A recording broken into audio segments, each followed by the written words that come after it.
Women in rap have increased over the last few years, at least in visibility. But music like this is the reason why the talented artists are getting slept on. But how can music like this get platformed over hard sweat and tears?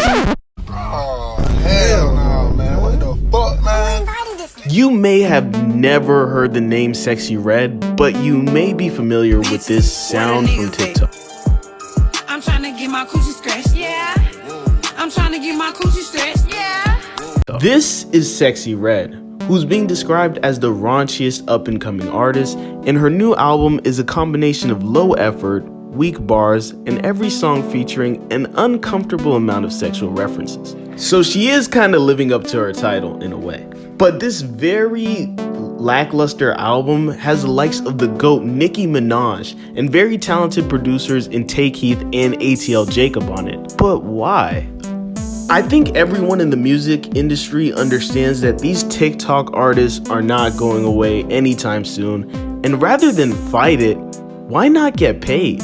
Artists like Sexy Red here are getting signed to labels and then making albums with a budget that pays big artists their feature price, which for Nicki is a hefty $500,000. And I want everybody to know I'm being objective about this music, so I'll be straight up and honest. Sexual music has never been my thing, even when it comes from artists I love. But Red basically found a way to make her viral single, Pound Town, into an album. Quite lacklusterly, I might add. Nicki has always been a very explicit artist, but somehow has done it in a much more tasteful and skillful way than Red ever did in this entire album.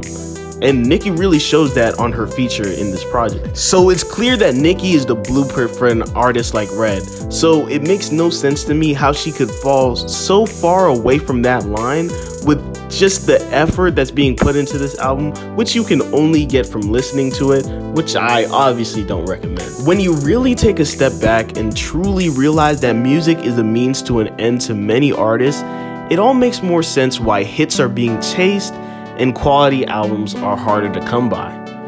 And I genuinely hope Sexy Red can get every dollar she can scrape from this industry. I truly do. But it makes you take what you allow onto your playlist a little more seriously. What message are you funding with your streams?